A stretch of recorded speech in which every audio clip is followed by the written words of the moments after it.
Bismillahirrahmanirrahim. Bab pentingnya kita berilmu sebelum kita berbicara dan beramal.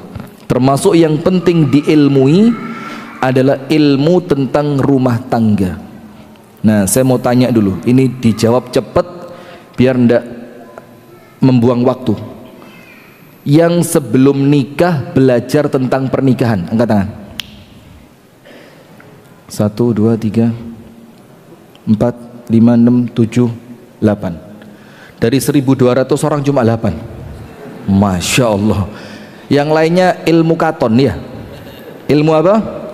Ilmu katon. Artinya apa? Artinya memang kita ini terlalu sembrono, terlalu berani untuk mengarungi sesuatu dalam keadaan kita tidak tahu ombaknya seperti apa, kita tidak tahu kedalamannya seperti apa, kita tidak tahu badainya bakal sebesar apa. Tapi kita ini bonek. Pas ya? Pas ya. Kita ini bonek, sing penting maju. Padahal modal orang itu menikah bukan cuma niat, bukan cuma nekat, tapi dia mengerti apa yang harus dijalankan di dalam rumah tangganya. Maka apabila Allah menginginkan kita baik, Allah dekatkan dengan majelis semacam ini. Alhamdulillah. Saya awali dengan satu cerita. Cerita ini dari satu sahabat Nabi yang mulia yang bernama Abu Dzar Al-Ghifari radhiyallahu taala anhu. Abu Dzar Al-Ghifari ini banyak sekali dipuji oleh Nabi Muhammad, banyak, karena kecintaan Nabi Muhammad kepada Abu Dzar. Suatu hari Nabi Muhammad mengatakan tentang Abu Dzar, tidaklah ada yang dinaungi oleh langit dan berjalan di atas bumi afsahu lahjatin min Abi Dzar, yang ketika ngomong itu lebih fasih dibandingkan Abu Dzar. Tidak ada di bawah langit, di atas bumi, tidak ada yang lebih fasih dibandingkan Abu Dzar Al-Ghifari. Dan Abu Dzar ini salah satu di antara sahabat Nabi yang menikahnya cukup telat. Menikahnya telat. Karena nikah itu bukan masalah cepat atau lambat, tapi nikah itu masalah siap. Masalah apa? Siap. Jadi tidak ada aib kalau antum terlambat menikah karena memang antum merasa belum cukup ilmunya, belum cukup persiapannya, belum cukup kematangannya. Tidak apa-apa. Daripada antum zalim. Zalim kepada siapa? Kepada pasangan, kepada mertua, kepada calon anak. Maka itulah kenapa ada cerita Umar dilapori seorang laki-laki tentang anaknya yang durhaka. Faham semua kan ceritanya? Terus ditanya sama Umar, bagaimana durhakanya anakmu? Kalau dipanggil tidak mau datang, kalau diajak berbicara bahasanya tinggi, nyentak, kalau diperintah tidak mau nurut. Sama Umar dipanggil anak itu. Umar tanya, kamu dilaporkan oleh bapakmu katanya kamu durhaka. Anaknya tanya, durhaka itu apa? Dipanggil nggak mau datang, diajak berbicara nadamu tinggi, dan kalau diperintah engkau tidak mau melakukan. Kata anaknya, ajal, betul itu saya. Umar tanya, kenapa kamu tidak merasa aneh dengan perbuatan itu? Dibilang Umar, kalaulah itu dibilang kesalahan, maka orang tuaku bersalah terlebih dahulu sebelum aku bersalah kepadanya. Ditanya, apa kewajiban orang tua kepada anak? Kata Umar ada 3. Nomor 1, dipilihkan ibu yang baik. Kata anak tadi, saya tidak punya ibu yang baik. Umar kaget, kok bisa anak tidak bangga dengan ibunya? Terus ditanya, waman ummuk, terus ibumu siapa? Dibilang sama anak tadi, ummi amatun saudaun fis suqi ishtaraha abi bithamanin bakhas thumma jama'aha wa waladatni. Ibuku ini budak perempuan dengan harga murah yang dibeli bapakku di pasar ketika bapakku butuh perempuan, digauli, hamil, lahir saya. Kata Umar, oh iya, pantas kamu seperti ini, karena bapaknya tidak punya ilmu, anaknya jadi korban. Coba kita jujur Pak, berapa banyak anak kita jadi korban gara-gara kita tidak ibadah? Berapa banyak anak kita jadi korban gara-gara kita tidak pernah datang ke majelis taklim. Berapa banyak anak kita jadi korban ketika kita tidak bisa baca Quran. Tapi sayangnya kita tidak merasa. Kita bilang, ya biasa, emang kenapa gitu loh. Padahal ini kesalahan besar. Yang kedua apa kata Umar?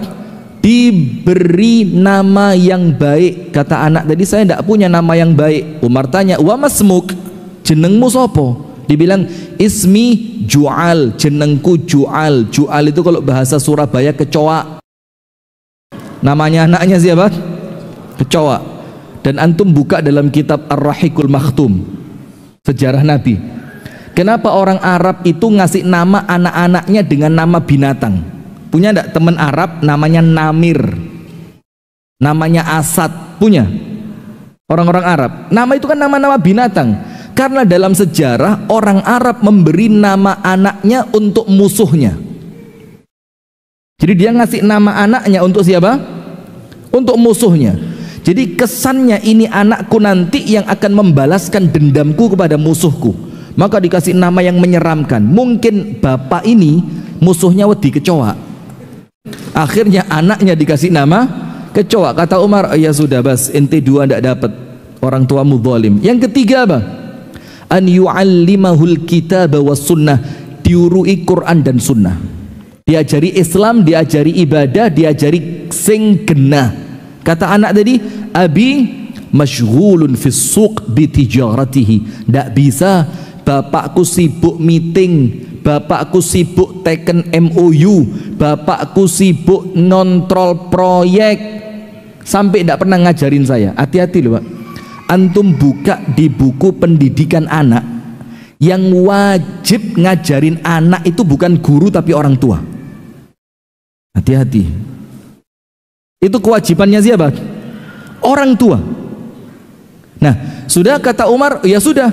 Kalau kamu yang tiga ini tidak dapat, ibumu tidak baik, namamu tidak baik, bapakmu tidak ngajarin kamu tentang Islam, maka kata Umar apa? Berarti kamu ini korban dari kebodohan bapakmu. Ganti bapaknya dipanggil, antum tahu diapain? Dicambuk sama Umar 8 kali cambukan. Gara-gara kebodohanmu, kamu menjadikan anakmu sebagai korban. Nah, ini ceritanya di zaman Umar. Di zaman Masjid Al-Ikhlas ada apa enggak cerita begini? Jujur aja, enggak apa-apa. Enggak ada. Wah, Pak. Nah, repotnya di situ. Ada satu lagi cerita di zaman tabi'in. Di zaman apa? Tabi'in. Ada seorang bapak masuk ke rumahnya anaknya, karena dia perpegangan dengan dalil anta wa maluka li abika. Kamu dan semua bondomu punya bapakmu. Maka antum kalau belajar ilmu fikih, dalam fikih itu kalau ada bapak membunuh anak tidak dikisos. Mau dicoba? Ruwet ini ya. Tidak dikisos. Kenapa? Karena memang itu ada kepemilikan bapak di sana. Cukup di penjara. Nah sudah, maka bapak ini ngerti, oh ini rumah anakku berarti rumahku. Dia masuk ke rumah anaknya, tung. Wah, anaknya kaget, diuncali pakai batu besar. Pas kena di kepala bapaknya, gocer. Dalam keadaan penuh dengan darah itu bapak lari ke mahkamah, ke pengadilan. Dilaporkan itu anak oleh bapaknya kepada qadhi. Dibilang, ma balud dam alladhi yajri fi wajhik. Ini urusan apa darahmu ini keluar? Kemudian bapaknya bilang, romani waladi bil hajari hina dakhaltu baitah. Anakku nguncali sirahku dengan batu ketika saya masuk ke rumahnya. Kata qadhinya, ayo pasukan seret anaknya ke sini, seret anaknya ke pengadilan. Ketika anaknya datang, antum tahu yang pertama kali ditanyakan oleh qadhinya apa? Ditanya oleh hakimnya apa? Kenapa kok sampai bapaknya berdarah? Enggak. Pertanyaannya apa? A'allamaka abuka alkitaba was sunnah? Apakah kamu pernah diajari Quran dan sunnah oleh bapakmu? Pernah tidak diajari Quran sunnah sama bapakmu? Anak tadi bilang, la walau harfan, satu huruf pun tidak. Kata hakimnya apa? Ya sudah, anaknya boleh pulang. Terus bapaknya ngamuk, lu ya apa hakim? Gocer loh ini. Apa urusannya ini? Kata hakimnya apa? Dhannaka thawran fadharaba ra'sak. Tadi waktu kamu masuk ke rumah anakmu, kamu sama anakmu dikira banteng. Maka kamu dilempari pakai batu. Anakmu ndak salah gara-gara kamu ndak pernah ngajarin dia.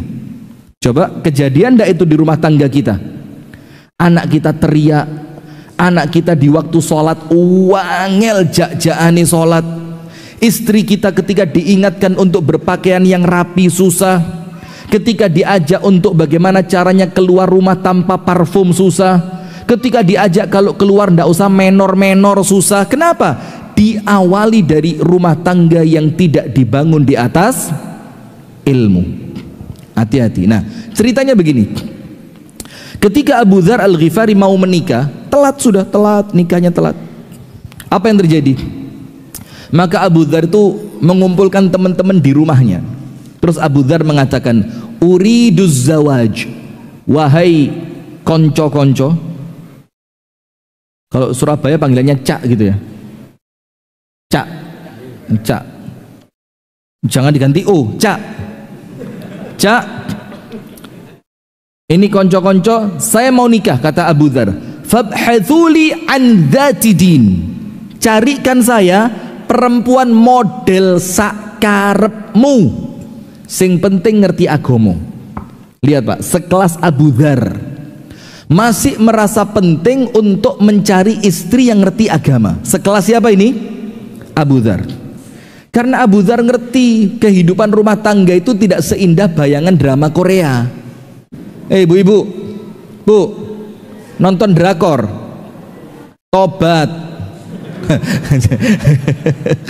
Bu, apa istilahnya drakor itu apa? Enggak, yang biasa episode pertama itu ada bahasanya itu apa?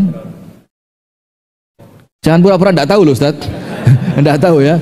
Nah, ini karena Abu Dzar ngerti rumah tangga itu tidak seindah sinetron.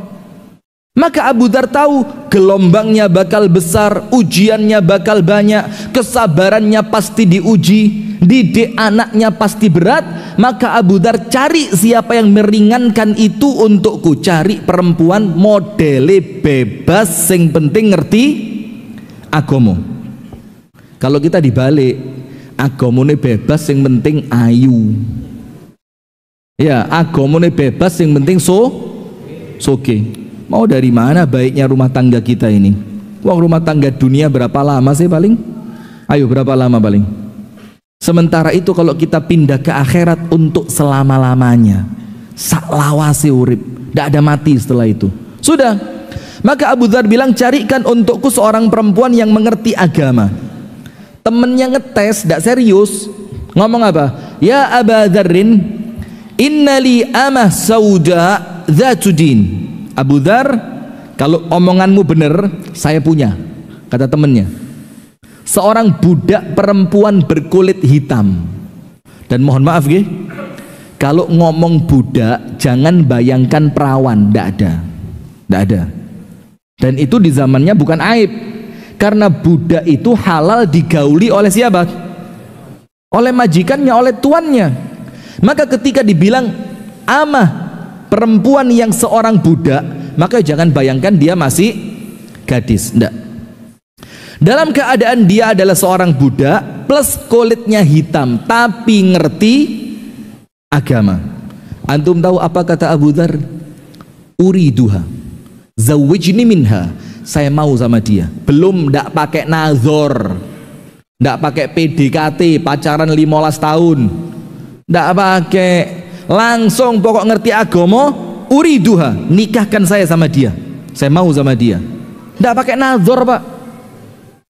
Karena apa? Ini menunjukkan, Abu Dzar menunjukkan rumah tangga itu yang penting agamone. Lihat perempuan, kata Rasulullah, dinikahi karena berapa perkara? 4. Bukan nikah 4 perempuan, bukan, jangan salah paham. Nanti oh berarti yang satu kaya, yang satu cantik, yang satu turunannya apik, sing situ ngerti agomo. Berarti papat Ustadz, ngawur. Ini cara menafsirkan orang yang ngebet ya begini. Kata Rasulullah yang pertama, li jamaliha, karena ayune. Karena masih melarat, sing penting ayu, melaratnya termaafkan. Nomor 2, lima liha, karena kekayaannya, sing penting soge, eleo titik iso dioplas. Kalau mereka yang tidak ngerti, suntik skincare, suntik pemutih, hidungnya dipasangi pipo, Pinocchio lah nih. Subhanallah. Yang ketiga, karena hasab itu bukan nasab, beda. Kalau nasab itu bapaknya siapa, bapaknya bapak siapa, bapaknya bapak siapa, itu nasab. Kalau hasab itu artinya kecondongan keluarga ini ke arah mana, itu namanya hasab. Ada keluarga kecondongannya dagang, ada keluarga kecondongannya jadi politikus, ada keluarga kecondongannya masjid, ada. Maka sama Nabi disuruh lihat kecondongan agama itu, keluarga itu ke arah mana. Dan yang terakhir, karena agamanya. Dan untuk ngomong agama, Nabi Muhammad bilang apa? Fadhfar bidzatid din taribat yadak. Fadhfar, antum tahu arti bahasa Arabnya, arti tekstualnya. Kalau pilihlah, fakhtar, itu pilihlah. Atau fab'ath, carilah. Tapi Nabi Muhammad mengatakan fadhfar. Dhofar itu artinya menang. Ketika Nabi Muhammad mengatakan fadhfar bidzatid din, artinya apa?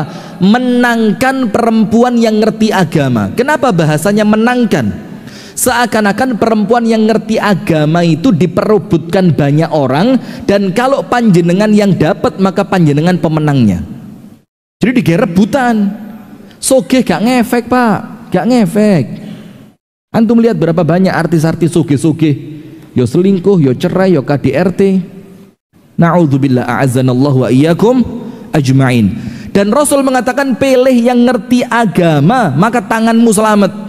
Tanganmu selamat artinya apa? Ringan tanggung jawabmu kelak di hadapan Allah. Untuk laki-laki, Rasulullah mengatakan, idza ja'akum man tardawna dinah wa khuluqah fazawwijuh.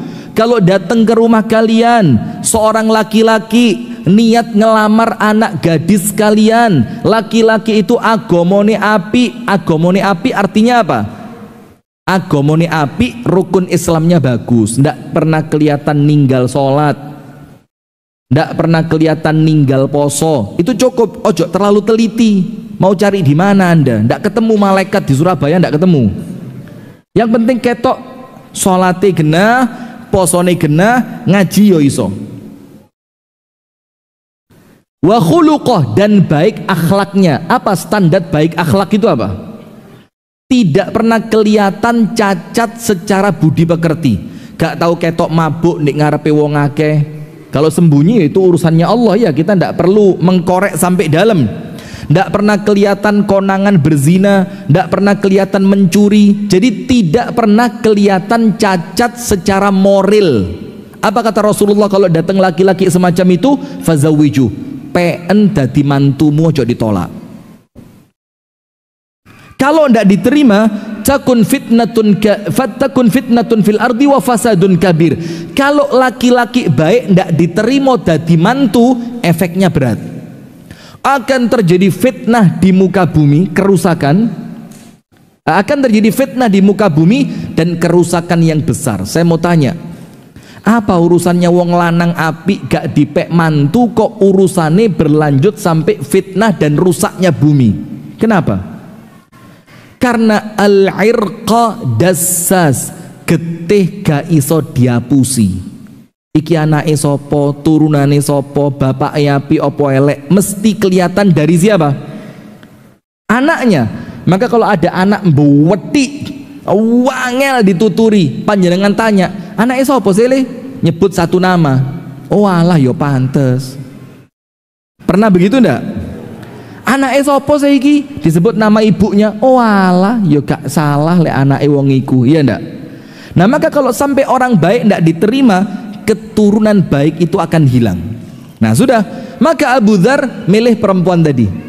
Welek, a'azzanallahu wa iyyakum, bukan berarti kita meremehkan sahabat, tapi kemudian kita mau menceritakan seperti apa kisahnya di zaman itu. Sudah, teman-temannya kaget, loh, hada jad wala hazal, iki serius apa guyon Abu Dzar ini? Ternyata Abu Dzar serius. Tidak lama setelah hari itu nikah Abu Dzar dengan budak perempuan hitam tadi. Apa yang terjadi? Setelah jalan setahun, jalan 2 tahun, temen yang kemarin mengusulkan perempuan itu untuk dinikahi oleh Abu Dzar balik ke rumahnya Abu Dzar, gerutuk balik. Mertamu itu bahasa Inggrisnya apa ya? Visiting. Your English is bad, my English is great. Kampung Inggris ini. Nah, sudah datang teman-temannya, tanya sama Abu Dzar, basa-basi, bagaimana kabarmu, bagaimana istrimu, bagaimana anakmu, segala macam. Ditambahi sama temennya, ya Aba Dzarrin, ama turidul hasna, gak kepingin ta rabi mbek wong wedok sing unyu-unyu gitu, sing rodok pantes didelok, sing rodok ayu, kulite api, wajahnya bersih, orangnya cantik, ndak kepingin ta? Abu Dzar langsung nyekak, skak mat. Apa kata Abu Dzar? Saya tahu maksud kalian ini. Kalian mencela istri saya karena paras wajah dan tubuhnya. Terus Abu Dzar bilang apa? Hiyallati tuqidhuni idza nimt. Kamu tahu siapa istri saya itu, kata Abu Dzar? Jangan lihat wajahnya, tapi lihat sifatnya. Dia itu perempuan yang membangunkan aku ketika aku telat untuk sholat tahajud. Nomor 1. Hiyallati tuqidhuni idza nimt. Dia yang membangunkan saya untuk sholat malam ketika saya ketiduran. Yang bangunin siapa? Istrinya. Panjenengan dibangunin siapa? Alarm muni di snooze, mundur 15 menit sampai adzan subuh ya. Mundur, tunda. Ini yang ketawa pengalaman KB ini ketoro. Alarm wis muni ditunda 10 menit, 15 menit. Subhanallah, la haula wala quwwata illa billah. Nomor 1, hiyallati tuqidhuni idza nimt. Dia yang membangunkan saya ketika saya tidur untuk tahajud. Nomor 2, wa hiyallati tusyajji'uni idza kasult. Itu perempuan yang nyemangati saya kalau saya lagi males. Kita enggak, kita sebaliknya ngelihat istri langsung moodnya hilang, males lapo-lapo ya. Ini perempuan yang kalian hina. Ini perempuan yang senantiasa menyemangati aku, membangkitkan semangatku, meningkatkan kemauanku untuk ibadah ketika aku sedang malas.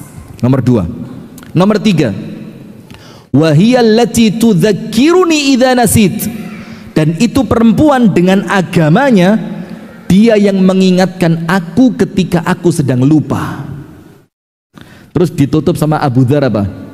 Wa idza ra'aitumuha hina adkhalaha Allahu al-jannata la nadimtum annakum ma akhadtumuha. Kata Abu Dzar, saya tahu ini.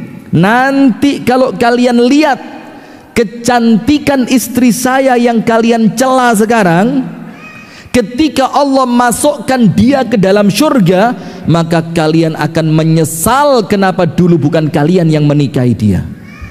Coba ini sekelas Abu Dzar. Nah, bagaimana dengan abu-abu ini? Itu nomor 1. Itu kisahnya siapa? Abu Dzar. Antum tahu Imam Ahmad bin Hanbal, Abu Abdillah Ahmad ibnu Hanbal rahimahullahu ta'ala, nikahnya umur 50. Tidak pakai ditanya kapan nikah, tidak pakai. Dan kalaupun ditanya mungkin Imam Ahmad gak baperan ya. Umur 50 baru nikah. Orang tuanya sudah meninggal, abahnya meninggal, umiknya meninggal. Maka datang ke bibinya. Terus Imam Ahmad ini ngomong sama bibinya, ya khala uriduz zawaj. Wahai bibiku, saya mulai tertarik nikah, coba carikan untuk saya. Berangkat bibinya ke rumah salah satu orang. Yang di dalam rumah itu ada 2 gadis perempuan.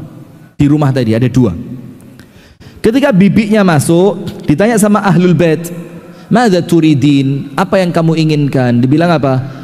"Akhtub li ibna akhi libni akhi Ahmad ibni Hanbal." Saya melamarkan untuk ponakan saya yang namanya Ahmad bin Hanbal. Saya mau lihat dua putri kamu. Namanya dilamar Imam Ahmad. Dan Imam Ahmad ketika mau nikah sudah menjadi ulama yang terkemuka di zamannya. Maka pintu manapun yang diketuk tidak akan ditolak. Itu loh Pak, lek terapi Pak, sing pantes, sing keren, ojo rapi ndingklak. Mau ngapain? Ngapain ya? Nggak jadi wes Pak, pulang saja. Lah lemes. Ini antum yang yakin pintu manapun antum ketuk antum tidak akan ditolak. Kenapa? Kualitas diri, sing pantes, sing dewasa, sing keren, yang punya prestasi. Saya glembos sih. Iya, umur 17 tahun tidak bisa apa-apa di tempat kita ini. Dalam keadaan 17 tahun di zaman Nabi, panglima perang. Siapa namanya? Usamah bin Zaid. Subhanallah. Sudah. Maka keluar dua perempuan tadi. Karena mau ditunjukkan kepada siapa? Kepada bibinya Imam Ahmad bin Hanbal. Siapa tahu salah satunya dipilih. Sudah dilihat yang satu cantik jelita gak nyacat belas. Kalau bahasa orang Surabaya nyacat kualat. Mulai rambut, wajah, kulit, tinggi badan, semuanya perfect. Wayu pol. Tapi agamanya kurang. Nomor dua, biasa banget kalau tidak boleh dibilang jelek. Biasa banget, tapi agamanya cakep. Sudah pulang bibinya Imam Ahmad, tek, ketemu sama Imam Ahmad. Ya Ahmad ibn Hanbal, wahai ponaanku Ahmad bin Hanbal, ada dua di rumah tadi, tak ceritani. Nomor siji, wayu pol. Kalau kita Pak krungu Pak, yo sikuai. Lo nomor loro durung krungu, sikuai, gak usah kakean. Nomor satu apa? Cantik jelita, top. Diceritakan, tapi indaha naqisun fid din, tapi dia itu agamanya kurang. Nomor dua, diceritain hidungnya, kulitnya jelek Ahmad yang nomor dua, tapi zatudin, agamane apik. Apa kata Imam Ahmad? Idza tazawwajtu li hawaya, kalau saya nikah untuk nafsu saya pilih yang nomor satu. Ayo, ini kita koreksi diri masing-masing. Anda nikah untuk nafsu atau untuk yang lain? Kalau saya nikah untuk nafsu saya pilih yang nomor satu. Cantik jelita, agama urusan buri. Gak jilbaban masuk, tak jilbabi kok mari rabi. Iya lek sampai di kafani gak jilbaban ya apa? Nomor satu. Kata Imam Ahmad, kalau saya nikah untuk nafsu, saya pilih nomor satu. Wa idza tazawwajtu li rabbi wa li akhirati wa li dini fakhtartu tsaniyah. Tapi kalau saya nikah untuk Allah, saya nikah untuk akhirat, wa tazawwajtu li dini, untuk agamaku, fakhtartu tsaniyah, saya pilih yang kedua. Dan antum tahu yang dipilih yang mana? Yang kedua. Nomor dua, wajah biasa tapi agamanya cakep. Coba perempuan sekarang, subhanallah. Nah sudah, setelah kisah itu apa yang terjadi? Ketika istrinya itu wafat, namanya Ummu Saleh. Ketika istrinya itu wafat, Imam Ahmad Ritha itu menceritakan kebaikan istrinya di hadapan orang-orang yang takziah. Apa kata Imam Ahmad? Aishtu 20 sanah ma'a Ummi Saleh fama ikhtalaftu ma'aha walau kalimah. Saya hidup sama perempuan ini 20 tahun, kata Imam Ahmad. Fama ikhtalaftu ma'aha walau kalimah, tidak pernah membantah saya walaupun dengan satu kata. Walaupun dengan berapa? Satu kata. Sekarang kalau istri kita kakean protes, ojo ngamuk, muhasabah. Kita nikahnya untuk siapa kok sampai milih orang seperti itu? Ketika istri itu kemudian protes, nuntut, minta ini, minta itu, ganggu ini, ganggu itu, jangan gampang ngamuk. Coba muhasabah. Kenapa kok sampai muncul perempuan seperti itu di rumah kita? Yang milih siapa? Ayo jawaban Pak. Siapa yang milih dulu? Ustadz kebablasan, lawas ceramah ikat saiki. Maka kata Imam Ahmad, karena saya pilih agamanya dan saya menikah untuk Allah, saya menikah untuk akhirat, saya menikah untuk agama Allah, maka Allah membalas untuk saya dengan apa? Hidup 20 tahun belas tidak pernah bantah. Subhanallah. Itulah istri yang nolong kita untuk perkara akhirat. Nah, maka ada satu hadis yang sahih dalam kitab As-Sahih Al-Jami'. Rasulullah sallallahu alaihi wasallam bersabda, qala Rasulullah sallallahu alaihi wasallam, liyattakhidh ahadukum qalban syakira. Hendaknya setiap kalian memiliki qalban syakiran, hati yang gampang bersyukur. Hati yang gampang bersyukur itu apa? Oleh titik syukure gede. Tidak seperti kita, oleh gede syukure. Kenapa kita ini mendapatkan perkara besar kok syukurnya kecil? Karena perkara besar itu sudah biasa kita dapat. Karena keinginan kita terlalu besar sampai oleh sing gede kesannya yoncene sing tak jaluk sakmene. Jadi syukurnya kurang. Sementara qalban syakiran itu oleh titik syukurnya gede. Jadi jangan terlalu tinggi angan-angan. Antum tahu tinggi angan-angan itu penyakit yang dilemparkan siapa ke dalam hati kita? Setan. Setan itu membisiki kita tulul amal. Tulul amal itu panjang angan-angan, panjang cita-cita, dianggap umure sik dawa. Itu namanya tulul amal. Ada orang kerja belani ninggal anak, ninggal istri, harapan hasil kerjanya untuk nyenengno anak, nyenengno istri. Ketika dia pulang, istri sama anaknya mati kena bencana. Ada yang sebaliknya, dia rela ninggal anak, ninggal istri, tidak sempat menikmati hasil, orangnya mati duluan. Karena nikmat itu cuma dua. Kalau bukan Anda yang meninggalkannya, Anda yang ditinggalkan olehnya. Tinggal pilih mau yang mana. Nah sudah, maka oleh Rasulullah diingetin, wis talah goleo ati sing gampang syukur, oleh titik wis seneng, sing penting cukup wis api. Yang kedua, walisanan dzakiran, dan hendaknya kalian memiliki lisan yang apa? Enteng zikir. Lisan ini penting, dan ini mempengaruhi kesolihan anak. Maka disebutkan dalam ayat Quran, Anda nanti buka surat An-Nisa ayat 9. Dikatakan di sana bahwa hendaknya merasa takut orang-orang yang meninggalkan di belakang mereka generasi yang lemah. Lemah iman, lemah fisik, lemah finansial. Terus ketika mereka mulai khawatir anak turun mereka lemah, Allah kasih dua cara biar selamat. Apa caranya? Falyattaqullah wal yaqulu qawlan sadida. Maka syaratnya dua biar anak turun kita itu baik. Nomor satu, hendaknya kalian bertakwa kepada Allah dan ucapkan ucapan yang baik.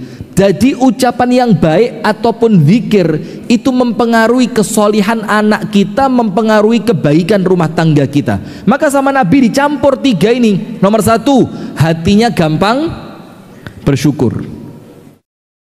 Tidak harus punya rumah yang besar, tidak harus punya mobil yang mewah, tidak harus makanannya tiap hari lezat, tidak harus rekreasi sampai ke KL. Cukup diajak nang Masjid Al-Ikhlas tok saweneng. Masya Allah. Antum kalau punya istri kayak gitu Pak, Masya Allah Pak, pengiritan Pak. Sudah. Yang kedua, walisanan dzakiran, hati yang bersyukur, lisan yang berzikir. Yang terakhir apa? Wa zaujatan mu'minatan tu'inuhu ala amril akhirah. Disuruh nyari istri beriman, bukan nolong jualan online, bukan nolong buka online shop, tapi apa? Tu'inuhu ala amril akhirah, yang nolong kamu sebagai suami untuk urusan akhirat. Itu yang sama Rasul disuruh 3 ini loh. Hatinya bersyukur, lisannya berzikir, istrinya nulungi akhirat. Seperti istrinya siapa tadi? Abu Dzar. Nggugah lek keturun, ngiling nolek pas lali, nyemangati lek pas males. Itu yang sama Nabi disuruh. Maka antum tahu istrinya para salaf zaman dulu, generasi sahabat, tabi'in, tabi'ut tabi'in. Kalau suami mau berangkat kerja, istri itu nganter sampai pintu rumah, betul enggak? Bukan suaminya mau berangkat kerja, istrinya masih tidur. Ini ditalkin menisan lah wis. Bisi orang dek kupingi, la ilaha illallah. Ini tidurnya sudah seperti orang, sudah diantar sampai pintu. Kemudian di depan pintu suaminya dibisii, mas, cari yang halal mas, carilah yang halal. Kalau dapat alhamdulillah, kalau ndak dapat ndak apa-apa mas, saya bisa ndak makan sama anak-anak sehari ndak apa-apa, 2 hari kuat, 3 hari masih kuat mas kalau sampean ndak dapat uang halal mas. Tapi kalau sampean bawa pulang harta yang haram mas, saya ndak kuat masuk neraka walaupun sebentar mas. Ojo mas, lihat. Jadi kalau suami mau berangkat kerja, istrinya ngomong begitu pak, ndak ada cerita ngoplos pertamak dengan pertalit, ndak ada pak. Ndak ada cerita itu, ndak ono. Ndak ada cerita sampai nyolong tambang timah sampai 300 triliun lebih. Saking besarnya 300 triliun mbak. Kalau sekarang ada cerita korupsi 2M, kita ngomong cili eram. Gara-gara dikejutkan dengan apa? 300 T. Itu duit apa kresek apa kertas apa koran itu. Bayangin 300 T loh pak. Nggak bisa bayangin, nggak bisa bayangin anda. Duit gede ini. Maka terkadang orang itu terobsesi untuk cari yang haram. Terkadang dorongannya siapa? Ya terkadang, jangan keras-keras pak, ngamuk nanti pak. Itu minuman botol bisa lempar ke depan itu, bisa demo pas Israel Palestina itu. Nah sudah, kemudian apa? Dia bilang kalau ndak dapat pun ndak apa-apa, aku tak sabar, aku iso poso. Dan kemudian yang berikutnya apa jamaah? Ketika si suami itu betul-betul tidak dapat, yo diamalkan apa yang dia ucapkan tadi. Ketika suaminya tidak dapat uang dan keadaan pulang kesel, yo gak dilokno store, kau no mulai, kau sari ini nang makmu, tidak pakai begitu, tetap konsisten dia. Tidak apa-apa mas, masuk dipijeti, dibuatkan minuman. Kalau ada sisa makanan diambilkan untuk bisa dimakan malam itu istri yang nolong akhirat. Ibunda Khadijah, tahu Ibunda Khadijah?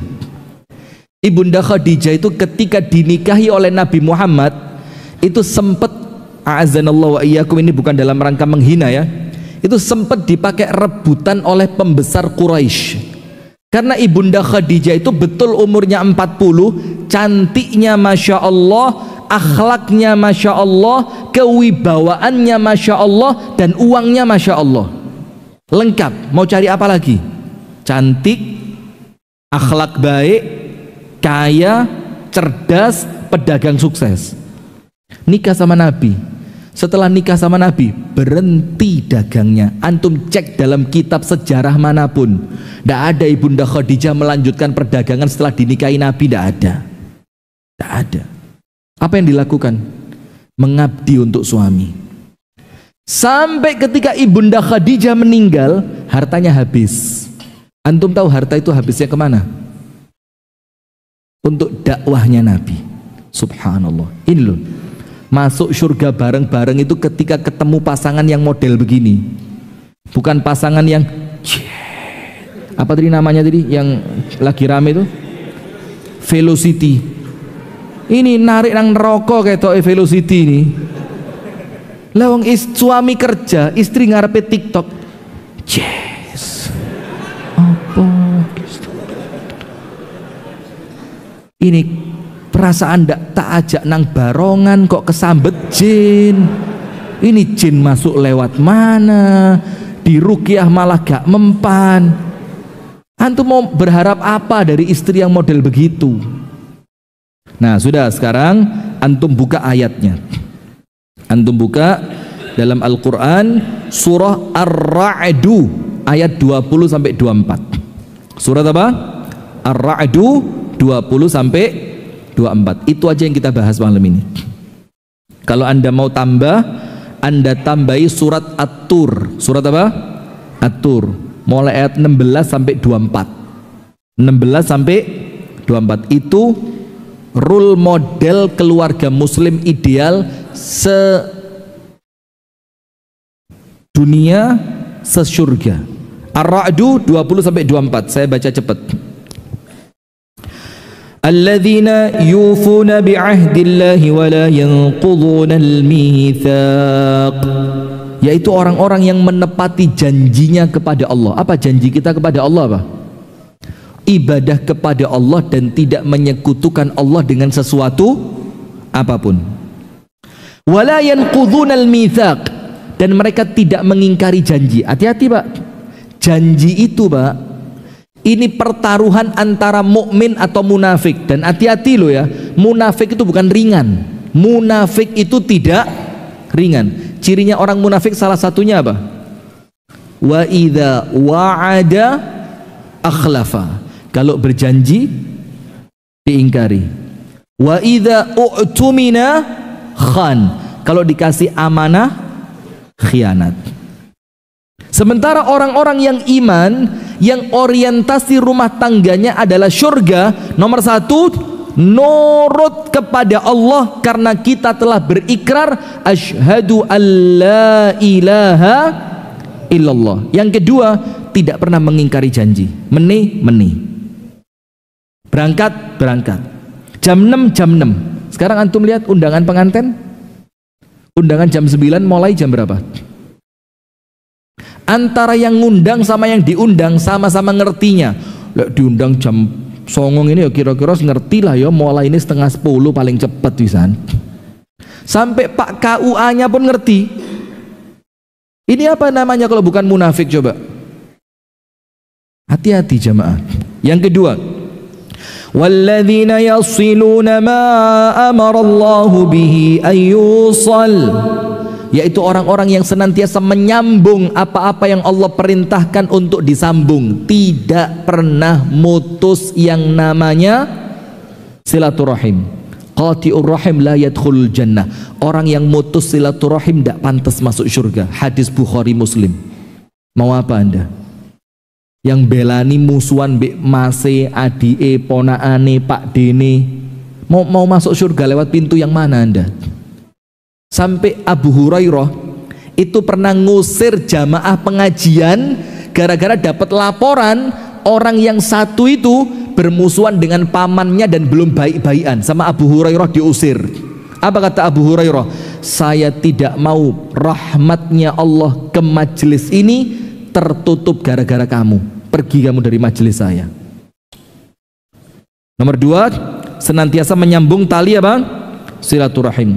Wa yakhshawna rabbahum wa yakhafuna su'al hisab. Takut kepada Allah, tidak macam-macam Pak, wedi sama Allah, merasa diawasi oleh Allah, merasa bahwa dia bakal dihisab oleh Allah. Walladzina sabaru ibtigha'a wajhi rabbihim, yaitu orang yang senantiasa sabar dalam mencari ridhonya Allah. Sabar cari ridhonya Allah. Bengi ngantuk, sabar dia bangun, karena dengan bangun malam ridhonya Allah saya dapat. Kepingin medit tapi dia sabar, uang harus keluar untuk Palestina, karena apa? Mengharapkan ridho dari Allah. Kemudian wa aqamus salata wa anfaqu mimma razaqnahum sirran wa alaniyah. Salat api, sedekai kenceng. Kemudian wa yadra'una bil hasanati sayyi'ah, kalau ada yang jelek dibales dengan baik. Tonggone ngantem omahe gawe kerikil, dibales omahe tonggone dikirimi parcel. Bisa? Memang surga itu ndak murah, ndak iso mlebu surga cekakak cekiki, ngopa ngopi, cangkrak cangkruk. Ndak bisa. Nomor 1, menjalankan apa yang telah dia janjikan kepada Allah dan dia tidak mengingkari janji. Nomor 2, menyambung tali silaturahim. Nomor 3, takut kepada Allah. Nomor 4, mengkhawatirkan beratnya hisab.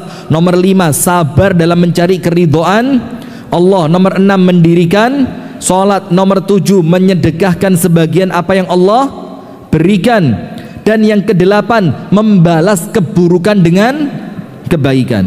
Terakhir apa? Ulaika lahum uqbaddar. Mereka itulah yang dapat balasan negeri yang baik, rumah yang baik. Apa itu? Jannatu adnin yadkhulunaha wa man salaha min abaihim wa azwajihim wa dhurriyyatihim. Mereka Allah masukkan ke dalam surga bareng siapa? Bareng bapaknya, bareng istrinya, bareng suaminya, bareng anak-anaknya. Allah masukkan surga bareng kabeh. Ar-Ra'du berapa? 20 sampai 24. Allah masukkan mereka ke surga. Bapaknya ikut masuk, otomatis ibunya. Istrinya ikut masuk, otomatis suaminya. Anak-anaknya ikut masuk. Wal malaikatu yadkhuluna alaihim min kulli bab. Dan malaikat tidak berhenti masuk ke pintu surganya mereka mengucapkan apa? Salamun alaikum bima sabartum fa ni'ma uqbaddar. Malaikatnya bilang, Mas, selamat ya atas kesabaranmu waktu di dunia. Sabar dalam menjalankan aturan Allah. Itu kalau kita pengen masuk bersamamu masuk ke dalam surga. Ojo salah milih pasangan. Kalau panjenengan mau mantu, cari mantu sing agamane apik, Pak. Sugih gak mesti mulyakne anak panjenengan, gak mesti. Dapat mantu kaya belum tentu memuliakan anak Anda, belum tentu. Nah, itu makanya jamaah sekalian, Anda buka nanti di rumah tambah 1 surat At-Tur. Surat apa? At-Tur ayat 16 sampai 24. Supaya kita insya Allah masukkan ke dalam surga bareng dengan semua keluarga kita. Allahumma amin. Barakallahu fikum.